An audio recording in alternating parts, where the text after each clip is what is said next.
आपका धन्यवाद कि इस तरह से मैं हमेशा जानती हूँ कि जब हम मानवीय जीवन जीते होते हैं, तो ये जीवन जीते वक़्त सबसे इम्पोर्टेंट होता है कि हम में अगर कोई खामियाँ है, तो उसको हमने दुरापास्त करके उसको हमने एक अच्छी राह चुननी चाहिए। तो ये बात मैं मानती हूँ। एक बतौर शिक्षक मैं ये भी जानती हूँ, एक बतौर टीचर मैं जानती हूँ कि हम लोगों का काम है बच्चों को अच्छा मार्गदर्शन करना चाहिए, बच्चों को अच्छी राह दिखानी चाहिए।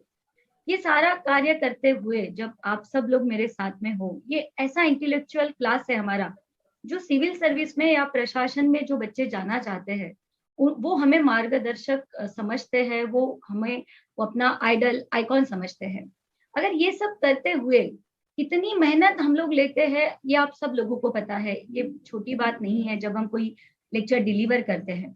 ऑनलाइन भी जब हम क्लासेस लेते हैं तो हम डिलीवरी जो है अपनी वो होती है, पर हमेशा मेरा एक मानना है कि एक इंटेलिजेंट क्वोशंट होता है, वो इसलिए होता है कि तुम अच्छा ज्ञान प्राप्त करो।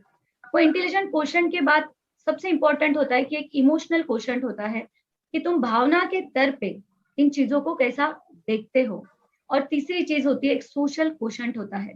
ये इंटेलिजेंट क्वोशंट और इमोशनल क्वोशंट इन सबको लेने के बाद तुम सोशली जो सारी चीज़ें हो रही है, तो पे बैक टू सोसाइटी जिसको कहा जाता है, तो ये तुम्हारा सेंसिबल होना कितना इम्पोर्टेंट है, तुम्हारा संवेदनशील होना कितना इम्पोर्टेंट है।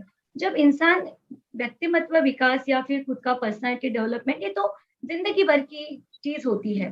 पर ये सब करते वक़्त अगर कोई एलिगेशंस मुझ पे हो रहे हैं, तो इस एलिगेशंस को मैं पॉज़िटिवली लेके अगर इसमें ज़रूरत है, तो मैं इम्प्रूव भी कर सकती हूँ। पर अगर ये बच्चों को समझना बहुत ज़रूरी है कि हमें सिर्फ ज्ञान प्राप्त नहीं करना है, तो ये ज्ञान प्राप्त करने के बाद एक संवेदनशीलता होनी चाहिए समाज के प्रति, जिनको हम पढ़ाते हैं उनके प्रति। तो ऐसा नहीं है कि सिर्फ पैसा कमाना या फिर पढ़ाना ये हमारा व्यवसाय का पार्ट है। तो ये मैं मेरा उत्तरदायित्व मानती हूँ कि अगर कोई भी गलत चीज़ हो रही है, तो उसके बारे में बोलना चाहिए, बोलना चाहिए और बच्चों को समझना भी चाहिए कि क्या चीज़ हो रही है।